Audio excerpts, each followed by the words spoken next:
میرے دوست نے لفظ طلاق تو استعمال نہیں کیا، لیکن بیوی کو 3 دفعہ کہا کہ تم فارغ ہو، طلاق ہو گئی حضرت۔ کس چیز سے فارغ ہے؟ صاحب مانا اس کا یہی ہے، اب بہانے بنانے کا کیا فائدہ؟ طلاق ہو گئی جناب۔ اگر خاوند مذاق میں کہہ دے کہ میں نے تمہیں فارغ کیا، اگر نیت طلاق تھی تو طلاق ہو گئی۔ چونکہ طلاق یاد رکھو ایک بڑا سخت مسئلہ ہے۔ حضور کی حدیث مبارک ہے ثلاثن جدہن جد وحذرہن جد النکاح والطلاق والعتاق۔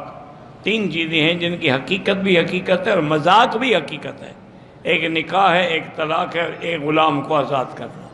اگر مذاق میں بھی کہا کہ تمہیں طلاق دی تو طلاق ہو جائے، چونکہ اس کی مذاق بھی حقیقت ہے۔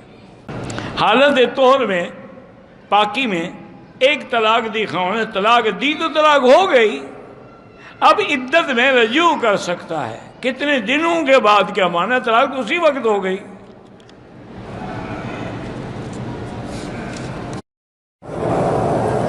اگر کسی نے کہا کہ میں نے شادی کی تو میری بیوی کو 3 طلاقیں ہیں، پہلے بیوی ہے یا نہیں ہے؟ اچھا نہیں ہے، تو احناف کے نزدیک تو ہے کہ جب بھی شادی کرے گا طلاق ہو جائے، لیکن باقی ائمہ کہتے ہیں ایسی چیز جو ہے یہ قسم ہے، گویا کہ حلف ہے، لہذا اس کا کفارہ یعنی 10 مسکینوں کو 2 وقت کا کھانا کھلا دے تو یہ قسم ختم ہو جائے گی۔ اصل میں امام صاحب سختی اس لیے کرتے کہ یہ حلال حرام کے مسئلے کیوں کھیلتے ہو؟ شادی نہیں کی، غصے میں طلاقیں پہلے دے رہے ہو، اس سے بڑا حمق کوئی ہوگا؟ اس لیے انہوں نے کہا کہ نہیں ہو جائے تاکہ آئندہ ڈر کے کوئی نہ کہے۔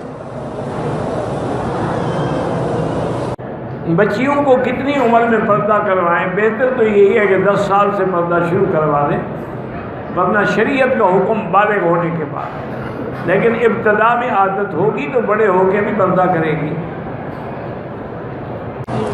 کہتے جی کہ ایک بچے کی پرورش کا حق ادا کرنے کے لیے دوسرے بچے کو روکنے کے لیے گولیاں کھا کے وقفہ دے سکتے ہیں، کیوں؟ جن کے 2 3 بچے وہ نہیں پرورش کرتے۔